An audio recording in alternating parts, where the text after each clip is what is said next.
चलिएगा, बहुत बहुत धन्यवाद। और एक बार आप सबकी प्यारी प्यारी आवाज सुनना चाहेंगे, जयकारा लगाएं।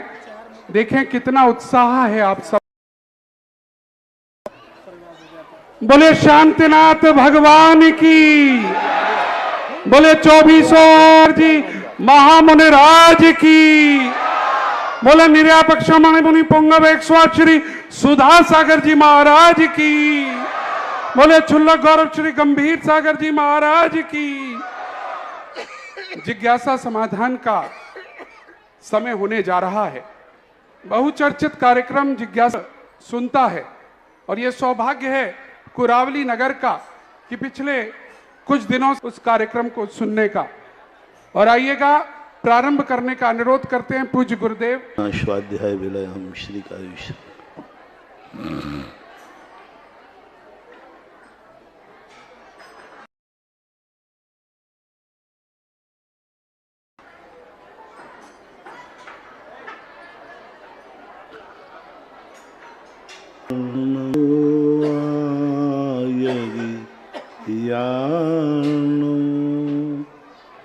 नमो वज्रयानो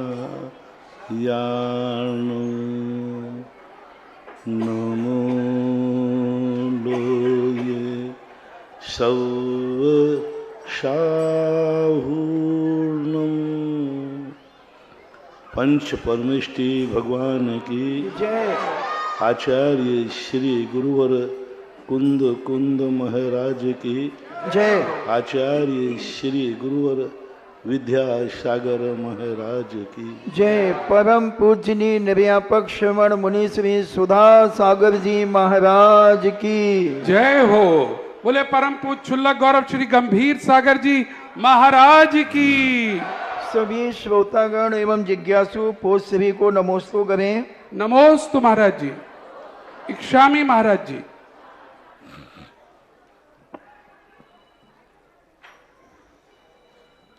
नविता जैन कोटा से पूछती हैं, नमोस्तु महाराज जी, दुख में रोना नहीं चाहिए क्योंकि दुख बढ़ जाता है, जबकि मेरी सोच है कि भगवान के पास जाकर रोने से दुख हल्का हो जाता है।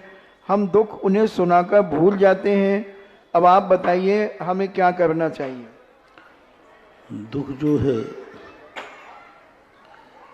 हमें ये मान के सोचना चाहिए, तुम भगवान को दुख सुना करके तो भूल गए, लेकिन भगवान तुम्हें चाहता है कि नहीं चाहता। पहले तो ये निर्णय करो, भगवान तुम्हें चाहता है कि नहीं चाहता। बोलो, सब अपने अपने भगवानों की बोलो, किस किस का भगवान तुम्हें चाहता है। तुम भगवान को चाहे तो ये नहीं पूछ रहा हूं, तुम्हें भगवान चाहता है कि नहीं, तुम्हारा क्या विश्वास है। जिज्ञासा समाधान तो अब कभी कभी मैं भी कर लेता हूं। सभी लोग भगवान अपने अपने भगवान से का विश्वास है, भगवान तुम्हें चाहता है कि नहीं। कोई बोल नहीं रहा। चाहता है पक्का। मुझे तो भगवान बहुत चाहते हैं, इतना चाहते हैं शायद मुझे तो लगता है कि भगवान मेरे लिए चाहते और किसी को चाहते पता नहीं। अब जो व्यक्ति, अब तुम्हारे पता नहीं तुमने क्या, तुम्हारे भगवान तुम्हें चाहते हैं कि नहीं। तो अपने चाहने वालों को यदि हम दुख सुनाएंगे तो वो दुखी हो जाएंगे, ये कहाँ की अच्छी बात है। हाँ, नहीं चाहते हो फिर सुना दो, क्यों, कोई फर्क नहीं पड़ना। दुश्मन को सुनाओ, वो बड़ा वो दुखी नहीं होगा, वो खुद को और मर बेटा। चाहने वालों को सुनाओगे तो वे दुखी हो जाएंगे। तो अपनों को दुखी करना कहाँ तक समझदारी है। इसलिए अच्छा ही है कि अपने चाहने वालों को तो दुख छुपा लो और ये और कहो नहीं नहीं बहुत अच्छा है, बढ़िया है, तभी तो बात है। मेरा सिद्धांत तो यह है, आपका सिद्धांत आप जानो। सपना जैन दिल्ली से पूछती हैं, नमोस्तु महाराज जी, हमने 3 महीने पहले श्री सम्मेश जी का टिकट बुक करा लिया था, लेकिन अचानक हमारे परिवार में तीसरी पीढ़ी में मृत्यु हो गई और 10 दिन का सूतक लगेगा। अब हमारे किस प्रकार से हम सम्मेद शिखर की वंदना कर सकते हैं या नहीं? वंदना करने में कोई आपत्ति नहीं है। वे चरण चिन्ह है, चरण नहीं है। चरण चिन्ह कहलाता है जहाँ भगवान खड़े हुए थे या भगवान की आकृति को बना दिया है। जैसे हम निकल जाते हैं ना तो बाद में चरण इस जो छू लेता है जमीन, तो वे चरण चिन्ह हैं। उनकी वंदना करने में कोई दोष नहीं है, किंचित प्रकार के नहीं। मूर्ति को नहीं छू सकते, मूर्ति का अभिषेक नहीं कर सकते, द्रव्य नहीं चढ़ाना, अष्टद्रव्य नहीं चढ़ा सकते। वंदना तो आप कर सकते हैं। पैसे डाल सकते हैं, पैसे डाल सकते हैं, पैसे ऐसे तो मंदिर में डालो, गुल्लक में। राजन जैन मेरठ से पूछते हैं, नमोस्तु महाराज जी, राग और मोह में क्या अंतर है? इनको कैसे छोड़ें और कसायों से मुक्त होने का कोई उपाय बताएं। राग मोह का एक अंग है। मोह व्यापक है। मोह 28 प्रकृति रूप है। मोह 3 रूप में होता है, मिथ्यात के रूप में, राग के रूप में, द्वेष के रूप में। तो राग मोह की एक इकाई है। मोह जो है संपूर्ण मोह है। मोह में मिथ्यात भी आता है, राग में मिथ्यात नहीं आता। दोनों को छोड़ने के लिए तत्व दृष्टि चाहिए। अतिशय जैन कोटा से पूछते हैं, नमोस्तु महाराज जी, सरल परिणामी जीव वैमानिक देव गति का वंद कर सकता है या अनुगति बनना ही जरूरी है? कोई जरूरी नहीं है। 12वें स्वर्ग तक कोई भी जीव भद्र परिणामों के माध्यम से स्वर्ग जा सकता है। 12वें स्वर्ग के ऊपर नियम से अणुवृत्ति बनना जरूरी है। 16वें स्वर्ग के ऊपर मुनि बनना जरूरी है। चलिएगा, जिज्ञासा समाधान के इस लाइव सेशन में आप सभी का स्वागत है। आज आपके चहेते संचालक जी आ गए। तो गंभीर सागर ने पहले ही आज सबसे जल्दी जिज्ञासा समाधान बंद किया अभी तक के। हाँ, कल भी मैंने कहा था ना बाद में कि माइक पर अधिकार दिया नहीं जाता, माइक पर अधिकार योग्यता के माध्यम से जब लोग चाहते हैं तो बोलना ही पड़ता है। और इतने दिनों से बहुत मनोज जी को लोग मिस कर रहे थे। बहुत अच्छा। चलिएगा, आगरा से बाहर रहने के कारण इस पंचकल्याणक में नहीं आ पाया, कमेटी ने कई बार कहा था। लेकिन आज का दिवस बहुत महत्वपूर्ण है मित्रों।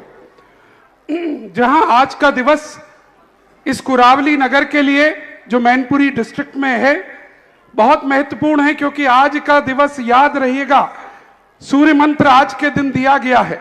आज ज्ञान कल्याणक आपने और हमने मनाया, और आज ही का दिवस इस राष्ट्र के लिए भी बहुत ऐतिहासिक है, क्योंकि आज के दिन अयोध्या में श्री राम जी के मंदिर की प्राण प्रतिष्ठा पूर्ण हुई है।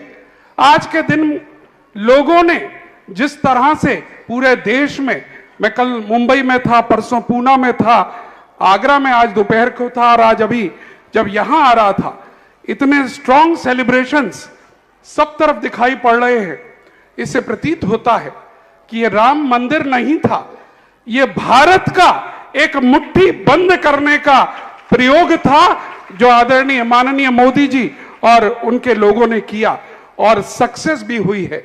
और हमें लगता भी है आज का दिन हम सबके लिए एक नई क्रांति लाने का दिन है, क्योंकि आज हमने महसूस किया कि अभी तक सरकारें सरकारी कार्यक्रम कराया करती थी, लेकिन आज पहली बार हमने देखा कि कोई बहुत बड़े मंदिर के आयोजन पर केवल भारत में नहीं, अमेरिका तक में ये आनंद उत्सव मन रहे हों, और ये बहुत बड़ा सीख यहां भारत से जा रही है। हालांकि जैन समाज इस कार्य में बहुत पहले से अग्रणी रही है।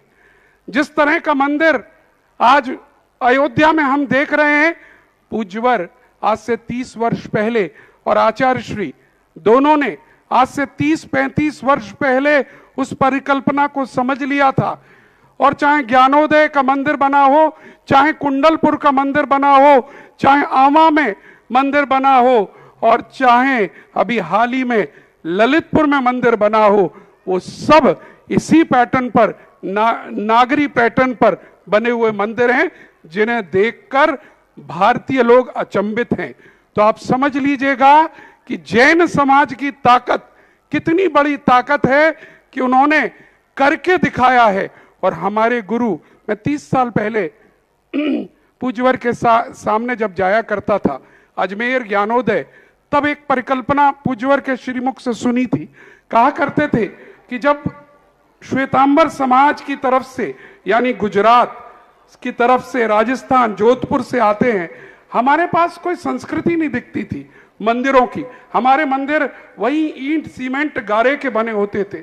और पूज्यवर और आचार्य श्री दोनों एक ही बात कहा करते थे कि हमारे जिन मंदिर में एक लोहे की कील भी नहीं लगनी चाहिए, मात्र पत्थर से हमें बनाना चाहिए। उस समय एक अजीब सी बात लगा करती थी, परंतु जब पूज्यवर ने ज्ञानोदय में और उधर ही आचार्य श्री ने उसी समय ही अन्य स्थानों पर मंदिरों का प्रारंभ किया, वो सारे मंदिर इसी शैली में हैं। एक बार जयकारा लगा दें आचार्य श्री का, जिन्होंने हमें मार्ग प्रशस्त किया, और उनके शिष्य जिन्होंने उस मार्ग को आगे बढ़ाया, और आज भारत में उस पैटर्न पर सारे मंदिर बन रहे हैं। बोले आचार्य श्री विद्यासागर जी महाराज की। चलिएगा, मैं जिज्ञासाओं की ओर बढ़ता हुआ सबसे पहले आवाज देना चाहूंगा श्रीमती मैत्री जैन आगरा, और उसके बाद तैयार रहे श्री अभिषेक जैन पत्रकार। और आज बहुत अच्छी खुशखबरी बन रही है सब जगह से। अयोध्या में बालक राम की स्थापना की गई, यहाँ भी प्राण प्रतिष्ठा की गई, और आज शुभ समाचार है कि आचार्य जी का स्वास्थ्य भी सुधार पर। जय हो, जय हो। आज हमारे राम का स्वास्थ्य बहुत अच्छा है। हमारे राम आचार्य विद्यासागर महाराज का समाचार सुनकर के बहुत अच्छा लगा। इतने दिन से मन व्यथित था, बहुत सोच रहा था, मन ऐसा कर रहा था, काश अभी तक मुझे कभी ये महसूस नहीं हुआ, काश मेरे पास आकाश गामनी विद्या होती। जब से आचार्य जी का सच सुना तो मन करता था आज यदि चारण रिद्धि प्राप्त होती, आकाश गामनी विद्या होती, तो हम कोरावली से सीधे डूंगरगढ़ में होते। क्या बात है। लेकिन क्या करते, एक मन की भावना, काश होती तो, काश ऐसा होता, ऐसा मन व्यथित था जब सुनकर के। आज बहुत शांति मिली कि वहाँ के अध्यक्ष के द्वारा एक बहुत बड़ा संदेशा दिया कि आचार्य जी का सुधार है। देखो, अपन ने कुछ दिन पहले सारे भारत से कहा था कि अपने राम, अपने भगवान, अपने आचार्य महाराज, आज जो कुछ भी अपने सामने है वो पूज्य गुरुदेव आचार्य श्री विद्यासागर महाराज, आज के युग के जीवंत भगवान, उनके लिए अपन सब भावना भाएं। सारे भारत के पुण्य से आचार्य जी का क्या पुण्य है उसके नापने की ताकत तो हमें नहीं है, लेकिन अपने सब लोगों का इतना पुण्य है कि हमें आचार्य गुरुदेव विद्यासागर मिले, ये हमारा मापक पुण्य है। और यह मापक दंड हमारे पुण्य की सर्वोत्त पराकाष्ठा है। लेकिन सबसे मेरा कहना है, अभी भावनाओं में विराम नहीं लेना है, अभी निरंतरता बनाए रखना है। आचार्य जी और स्वस्थ हो, पूर्ण स्वस्थ हो, दीर्घायु हो, निरंतर भावना भरते जाओ। अपन को जब भी समय मिले, जो भी धार्मिक अनुष्ठान करो, उस सब में आचार्य श्री के प्रति स्वस्थ होने की भावना निहित करो। प्रत्येक व्यक्ति से मेरा कहना है, जितने व्यक्ति मंदिर जाते हैं, एक नमोस्तु पूज्य गुरुदेव के स्वास्थ्य के लिए करो। मंदिर तो अपन जा ही रहे, मंदिर तो सब जाते ही हैं, नमोस्तु करते हैं, एक नमोस्तु करो प्रभु हमारे जीवंत भगवान आचार्य विद्यासागर महाराज के स्वास्थ्य के लिए मेरा एक नमोस्तु, एक अर्घ चढ़ाओ उनके लिए। स्वास्थ्य के लिए एक माला फेरो। बहुत अच्छा समाचार आ रहा है और यह समाचार दिन दूना रात चौगुना बढ़ता हुआ अपन को प्राप्त हो। और अपन ने जैसे आचार्य श्री को स्वस्थ सदा देखा है, क्योंकि उसकी मुस्कान आज भी सारी दुनिया के सामने है। आचार्य श्री जैसा मुस्कुराता हुआ चेहरा, वही चेहरा हमारा जीवंत रहे, जयवंत रहे। जय हो, जय हो, जय हो। इसलिए अभी अपनी भावना है निरंतर बनाए रखना। अच्छा समाचार है, शुभ समाचार है और यह समाचार वृद्धि को प्राप्त हो, ऐसा। चलिएगा, मैंने पहला नाम लिया था श्रीमती मैत्री जैन आगरा, तैयार हैं क्या? और उसके बाद नाम लिया था श्री अरविंद जैन पत्रकार, वो भी नहीं है क्या? श्रीमती शुचि जैन, अभिषेक जैन पत्रकार जी, तैयार हैं? महाराज श्री के चरणों में त्रयबार नमोस्तु, छुल्लक जी के चरणों में इच्छामि। महाराज श्री, मेरी प्रबल जिज्ञासा है यह जानने की कि किसी भी जीव को जाति बंध और आयु बंध कब होता है? कोई निश्चित समय होता है, निश्चित अवधि होती है कि अब होगा, या फिर कभी भी हो जाता है? और कैसे पता लगता है कि इस जीव मतलब हमें हो गया है या किसी जीव को आयु बंध जाति बंध हो चुका है? आयु बंध के संबंध में दो व्यवस्थाएं हैं। प्रति समय हमें गतिबंध तो चलता ही रहता है, क्योंकि अपन लोग कोई ना कोई परिणाम करते रहते हैं। आयु बंध के दो समय की है। जिस व्यक्ति की अकाल मृत्यु आदि कोई निमित्त न मिले तो जिंदगी में 8 बार आयु बंध के मौके आते हैं। जैसे 60 वर्ष की किसी की आयु है, 81 वर्ष की किसी की आयु है, तो 81 वर्ष के 3 भाग कर लीजिए। हाँ, 54 वर्ष निकलने के बाद, 54 वर्ष निकलने के बाद पहला मौका आयु बंध को मिलता है। उसमें यदि नहीं कर पाए तो जो आयु शेष बची थी उसके 3 भाग कर लीजिए। उसके बाद 18 साल के बाद फिर दूसरा मौका, ऐसे 8 बार मौका मिलता है। लेकिन यदि कोई सडनली एक्सीडेंट हो जाता है, सडनली कोई वज्रघात कर देता है, सडनली कोई विषपान कर देता है, सडनली कोई ब्लडेशन हो जाता है, तो फिर आयु बंध तुरंत हो जाता है। तुरंत जैसे घटना घटेगी उसके तुरंत क्षण मात्र में इमरजेंसी कहलाता है। इमरजेंसी में आयु बंध कभी भी हो सकता है। जिस समय मरण का निमित्त मिलता है तुरंत भी आयु बंध हो जाता है। ऐसी दो व्यवस्थाएं बंध के संबंध में होती हैं। चलिए, श्री अभिषेक जी पत्रकार हैं क्या? मैं अगला नाम ले रहा हूं, श्रीमती शुचि जैन नोएडा आ जाएं, और उसके बाद तैयार रहिएगा श्रीमान सुनील जी सिंघई। साक्षात विराजमान गुरुदेव के चरणों में त्रिवाण नमन, नमोस्तु, छुल्लक जी को इच्छामि। गुरुवर, मेरी जिज्ञासा है, जब हम मूर्ति दान देते हैं और हम उसकी राशि भी दे देते हैं, लेकिन किसी कारणवश वो स्थापित नहीं हो पाती है, पंचकल्याणक नहीं हो पाते हैं, तो क्या हमें उसका फल पहले ही मिल जाता है या पंचकल्याणक के बाद ही मिलता है? आपका तो जिस दिन आपने राशि निछावर दे दी, आपके खाते में मूर्ति की स्थापना हो गई, आपका पुण्य बराबर मिल गया। अब रही बात कमेटियों की, तो कमेटी किस परिस्थिति में, किस मजबूरी में ऐसी स्थिति बनती है, वो परिस्थिति को देख करके कमेटी दोषी या निर्दोषी बन सकती है। बाकी बैठाने वाले को पुण्य चालू हो गया उसी दिन जिस दिन उसने निछावर राशि जमा करा दी। नमस्ते गुरुदेव।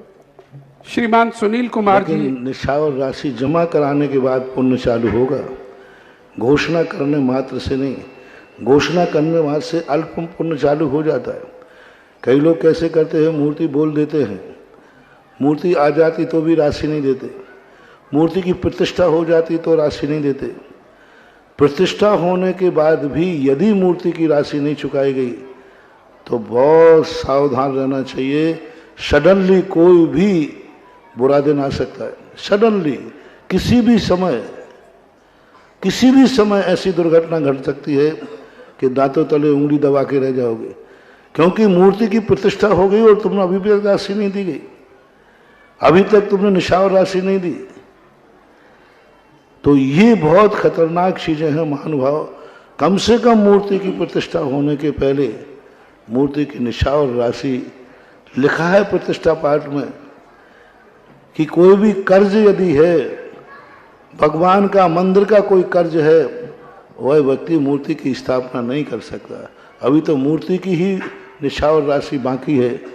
मत करना महानुभाव, मूर्ति की प्रतिष्ठा के समय कैसे बने तैसे कर्जा पे ले लो, लोन ले लो, गिरवी ले लो, लेकिन मूर्ति प्रतिष्ठा होने के पहले मूर्ति की निछावर राशि जमा करा देना चाहिए। किसी कसाय भाव से, किसी परेशानी भाव से यदि मूर्ति की निछावर राशि दांतों तले उंगली दबा के रह जाओगे, क्योंकि यदि कोई घटना दुर्घटना घट गई, कुछ भी नहीं, बहुत डेंजर पॉइंट है उसका, क्योंकि अभी उसके मूर्ति की निछावर राशि बाकी है। पात्रों में भी यही करना चाहिए। पात्र बन जाते हैं, वो पंचकल्याण कर लेते हैं, विधान कर लेते हैं, अब तुम्हारा डेंजर पॉइंट में आ गया। आप सावधान रहें, क्योंकि आपने विधान भी कर लिया, पंचाणक भी कर लिया और आपकी निछावर राशि बाकी है। या तो फिर आपको कमेटी को कह के संकल्प करिए कि यह राशि हम इतने दिन में जमा कराएंगे, तो 50%, 60, 70% आपकी सुरक्षा है। और आपने संकल्प भी नहीं किया, कार्यक्रम भी कर लिया और बोली भी बाकी है, ऐसी गलती नहीं करना। और जब संकल्प यदि तुमने साल 6 महीने का किया है, तो उससे एक दिन भी ऊपर नहीं हो पाए। कोई भी शर्त नहीं लगाना, कोई भी विकल्प नहीं करना, क्योंकि ये भगवान की निछावर राशि है, मूर्ति है, जिनेंद्र भगवान है, उन्हीं का कर्जा लेकर के तुम बैठे हो, तो न तुम्हारी कमेटी काम करेगी, न तुम्हारी पंचायत काम करेगी और न तुम्हारी कसाई काम करेगी। ऐसा मूर्तियों के संबंध में दोनों पक्षों को सावधान रहना चाहिए। बहुत महत्वपूर्ण बात मित्रों आज कही गई है यहाँ पर, और पूज्यवर इस बात को अनेकों बार कह चुके हैं और हम सबको, पूरा भारत सुन ले इस बात को। यह बात अक्सर, क्योंकि हम समाज में रहते हैं, कमेटियों में रहते हैं, और ये शिकायतें हम और आपस में आती हैं। कभी भी भूलकर अपन ऐसी गलती ना करें। और पूज्यवर ने तो बड़ा स्ट्रिक्ट शब्द प्रयोग कर दिया, उधार लेकर भी देना पड़े तो उस समय आपको जो नियत तिथि है, आपने जो भी तय की हो कमेटी से, वहां पर जमा कर देना चाहिए। ये महत्वपूर्ण बात है हम सबके लिए। मैंने नाम लिया था सुनील कुमार जी, आगे क्या सिंघई नहीं है। श्रीमती ममता जी जैन आगरा, आइए अपनी जिज्ञासा को रखिए और इसके बाद तैयार रहिएगा। श्रीमती लता जैन करहल है क्या? ये मैंने मनोज जी, मैंने प्रैक्टिकल किया है जी महाराज। एक व्यक्ति ने कोई बोली ली थी, उसने समय सीमा बांधी थी कि मैं यह बोली 2 साल में दे दूंगा। 2 साल तो उसकी शक्ति रही, समर्थ था, सब कुछ बढ़िया चला। 2 साल के बाद भी उसने बोली नहीं दी। 1 साल ही, 1.5 साल मुश्किल से निकला होगा। वो इतना डाउन हो गया, इतना डाउन हो गया कि अब वो बोली देने लायक ही नहीं रहा। वो मेरे पास केस आया, बोले महाराज जी मैं क्या करूं, मैंने बोली तो ले ली, अब मैं देने लायक नहीं रहा। मैंने क्या बात करते हो, और बोली बोलने के बाद कोई देने लायक नहीं रहे तो मेरा दिमाग खराब हो जाता है। मैं तुरंत भगवान से कहता हूं, भगवान ये क्या मामला है? हमारा तो दावा है कि बोली की जो इसने दान दिया है वो दान पूरा ना हो पाए, उसके बाद दोबारा दान देने की शक्ति आ जाए। बिल्कुल। और ये क्या हो रहा है, ये तो बोली लेने लायक ही नहीं रहा। जैसे उन्होंने भगवान से सुलहाना दे रहा था, तुरंत भगवान ने जैसे दिन में कहा, तेरे पास एक ही दिखता है, हर बात पर भक्तों का पक्ष लेता है और मुझे उलाहना देता है। उससे पूछ समर्थ कब तक था? जब तक उसके देने का संकल्प तिथि थी, पूछो उससे तब तक वो समर्थ था कि नहीं। मैंने तुरंत उससे पूछा, मैंने कि भाई कितने साल का? बोले मेरा 2 साल का नियम लिया था, 2 साल के अंदर हम बोली चुकाएंगे। तुम 2 साल में आप समर्थ थे कि नहीं? और उस समय तो पूरे समर्थ थे, पूरी शक्ति थी। असमर्थता कब से शुरू हुई है? जब से वायदा तुम मुकरे हो, वायदा पूरा हुआ है तब। ये प्रभाव मैंने खुद देखा है। महानुभाव, जब तक आपका संकल्प है उसके अंदर आपको नहीं देंगे तो आप ऐसी स्थिति में आ जाएंगे, फिर तुम देने लायक ही नहीं रहोगे। फिर बाद में करोगे कि मैं क्या करूं, गलती तुम्हारी है। ये मैंने खुद प्रैक्टिकल किया है, वो बता रहा। चलिए, बहुत सावधानी की बात हम सबको रखनी चाहिए, जैसा पूजवर ने कहा। श्रीमती ममता जी, आगरा। मेरे कुलगुरु, मेरे इष्ट गुरु के चरणों में बारंबार नमोस्तु, छुल्लक जी के चरणों में बारंबार इच्छामी। गुरुदेव, मेरा प्रश्न वास्तु से संबंधित है। कॉर्नर वाले प्लॉट में क्या 3 मुख्य द्वार हो सकते हैं? 3 मुख्य द्वारों का मतलब नहीं होता। वास्तु एक चक्र है, उसमें 32 स्थान होते हैं। उन 32 स्थानों पर हर दिशा में 3 स्थान द्वार के योग्य होते हैं। उन द्वारों को, उन स्थानों को देखा जाता है। दिशा कौन सी है, कौन कौन सा है, ये मायना नहीं रखता है। मायना रखता है उस दिशा के आधार पर वो चक्र डलना चाहिए। और हर दिशा के अंदर 3 खाने जो द्वार के योग्य होते हैं, उनमें से किसी एक द्वार पर यदि आता है तो वह द्वार शुभ माना गया है। 3 और 2 से महत्व नहीं है। महत्व है कि वो किस खंड में पड़ रहा है, किस वलय में आ रहा है, वो वास्तु देखना जरूरी है। और वो चक्र डलवा लेना चाहिए, फिर गेट निकालना चाहिए। नमोस्तु भगवान। चलिएगा, जिससे पहले मैं अगला नाम लूं पूजवर, क्योंकि प्रदीप भैया जी के सामने ये प्रश्न रखना चाहता था। प्रतिष्ठाचार्य जी भी आ गए हैं। पूजवर, हम 3-4 दिन से टेलीविजन देख रहे हैं और राम मंदिर के विषय पर बहुत बड़ा कवरेज 24 आवर्स का आ रहा है। उसमें बताया जा रहा है सारे टीवी कमेंट्रेटर्स इस समय राम मंदिर पर ही जुटे हुए हैं। और एक बात बार बार बताई जा रही है कि प्रधानमंत्री जी जो प्राण प्रतिष्ठा के समय उपस्थित रहेंगे, उन्होंने 11 दिन का उपवास किया है। उपवास में केवल नारियल पानी वो ले रहे हैं, विदेश यात्रा को मना करा है, विदेश यात्रा नहीं जा रहे हैं, शुद्ध जल से स्नान, गंगा यमुना ऐसी नदियों में जाकर स्नान कर रहे हैं, तीर्थों के दर्शन कर रहे हैं। एक बात। दूसरी बात, जो इनके यहाँ मुख्य यजमान बनते हैं, उनके लिए बताया गया है कि वो भी 11 दिन से बिस्तर का त्याग किए हुए हैं, चटाई पर सो रहे हैं और जो सारी क्रियाएं कराएंगे। और साथ ही वो व्यक्ति क्रोध, मान, कषाय, चारों कषाय का त्याग कर रहे हैं। ये बात कमेंट्रेटर बता रहे हैं पूरी दुनिया को। बड़ा इत्तेफाक की बात है, हम करहल में हैं और यहाँ पर पंच कल्याणक चल रहा है। और तीसरी बात, ये बात हमें पहली बार पता चली, जैसे हमारे यहाँ पंच कल्याणक होता है, गर्भ, जन्म, तप, ज्ञान और निर्वाण, वहां भी कुछ ऐसी क्रियाएं चल रही हैं। वहां भी गर्भ का कुछ कार्यक्रम हुआ, कुछ अलग अलग तरीके के कार्यक्रम हुए। हम थोड़ा सा प्रकाश इन विषयों पर चाहेंगे, क्योंकि आज धन को प्रबलता दी जा रही है। जो मुख्य पात्र बनते हैं क्या, या जो मूर्ति प्रदाता होते हैं, या फिर जो माता पिता बनते हैं, हम देख नहीं पा रहे कि जो हम आज दूसरे लोगों को करते हुए देख रहे हैं, क्या वो हमारा दर्शन भी कहता है करने को?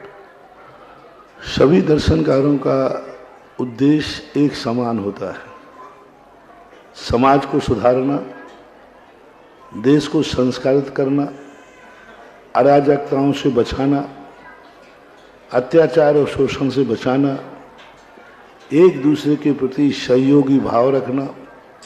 सभी दर्शनकारों का मेन उद्देश्य रहता है। उन्हीं महापुरुषों की स्थापना की जाती है जो स्वयं देश के लिए एक प्रकार के मार्ग बन जाते हैं, मार्गदृष्टा बन जाते हैं। कुछ महान आत्माएं इतनी होती हैं, जैसे अपन कहते हैं आचार्य श्री जैनियों के लिए आगम है। जो शास्त्र नहीं पढ़ सकते वे आचार्य शिष्य को देख लें, वही चलते फिरते शास्त्र। इसी प्रकार जितने भगवान हुए, रामचंद्र जी का जीवन है, क्यों इतने महान है? क्योंकि उनका चलता हुए उनका जीवन ही देश का संविधान है। उनका जीवन, उनके आदर्श ही देश का विधान है। और प्रत्येक व्यक्ति का जीवन श्री राममय है। क्योंकि उन्होंने अपने जीवन में उन आदर्शताओं को अच्छे बुरे समय में अपनाया। अच्छे दिनों में कैसे जीना चाहिए, बुरे दिनों में कैसे जीना चाहिए, परिवार के साथ कैसे जीना चाहिए। आज तक दुनिया में कभी कहते एक सिंहासन पर दो लोग नहीं बैठते, एक म्यान में दो तलवारें नहीं होती, लेकिन रामचंद्र ने दिखा दिया कि भाई के साथ कैसे रहना चाहिए। जब अयोध्या से वनवास से लौट करके जब राज्याभिषेक हुआ तो रामचंद्र ने लक्ष्मण का हाथ पकड़ करके साथ में बैठा के राज्याभिषेक कराया, तो भाईचारा सिखाया। एक पति पत्नी को कैसे रहना चाहिए करके अर्थ ही निकलना चाहिए। ये जैन दर्शन की आदर्श संहिताएं रामायण में मिलती हैं। उनके जीवन की हर क्रिया ऐसे ही नहीं, देश के